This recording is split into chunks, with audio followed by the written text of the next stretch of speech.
السلام علیکم ورحمۃ اللہ تعالی وبرکاتہ۔ ناظرین و سامعین، آج ہم حضرت ابراہیم علیہ السلام اور 4 پرندوں کا ایک بہت ہی مشہور واقعہ آپ کے سامنے پیش کریں گے۔ یہ واقعہ اللہ رب العزت نے قرآن مجید میں ارشاد فرمایا ہے۔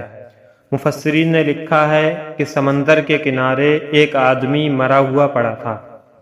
سمندر کا پانی چونکہ چڑھتا اور اترتا رہتا ہے، چنانچہ جب پانی چڑھا تو مچھلیوں نے اس کی لاش کو کھایا، اور جب پانی اترا تو جنگل کے درندوں نے اس کی لاش کو کھایا، اور جب درندے چلے گئے تو پرندوں نے کھایا۔ حضرت ابراہیم علی نبینا علیہ الصلاۃ والتسلیم نے جب یہ ملاحظہ فرمایا تو آپ کو شوق ہوا کہ آپ ملاحظہ فرمائیں کہ کس طرح مردے زندہ کیے جائیں گے۔ چنانچہ حضرت ابراہیم علیہ السلام نے اللہ رب العزت کی بارگاہ میں عرض کی، اے اللہ پاک، مجھے یقین ہے کہ تو مردوں کو زندہ فرمائے گا اور ان کے اجزاء دریائی جانوروں اور درندوں کے پیٹ اور پرندوں کے پوٹوں سے جمع فرمائے گا، لیکن میں یہ عجیب منظر دیکھنے کی آرزو رکھتا ہوں۔ حضرت سعید بن جبیر رضی اللہ تعالیٰ عنہ نے فرمایا کہ جب اللہ پاک نے حضرت ابراہیم علی نبینا علیہ الصلاۃ والتسلیم کو اپنا خلیل بنایا تو حضرت ملک الموت علیہ السلام اللہ پاک کی اجازت سے آپ کو یہ خوشخبری سنانے آئے۔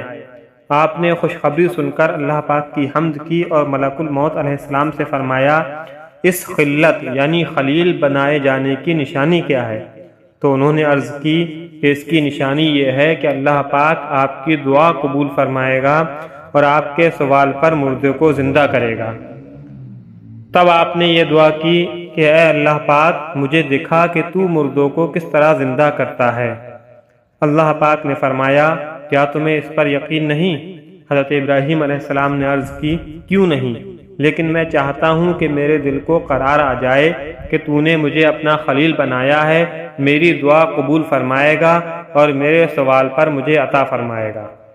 حضرت ابراہیم علیہ السلام کی فرمائش پر اللہ رب العزت کا حکم ہوا کہ تم 4 پرندے لے لو اور انہیں اپنے ساتھ خوب مانوس کر لو، پھر انہیں ذبح کر کے ان کا قیمہ یعنی ان کا گوشت آپس میں ملا کر مختلف پہاڑوں پر رکھ دو اور پھر انہیں آواز دو۔ ان میں ہر ایک اپنی پہلی والی شکل و صورت میں بن کر تمہارے پاس آ جائے گا۔ چنانچہ حضرت ابراہیم علیہ السلام نے 4 پرندے لیے۔ ایک قول کے مطابق وہ 4 پرندے مور، مرغ، کبوتر اور کوا تھے۔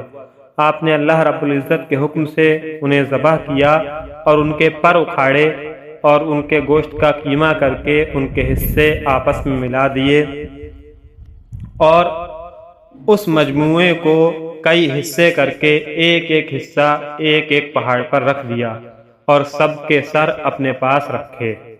پھر ان پرندوں کو آواز دے کر بلایا۔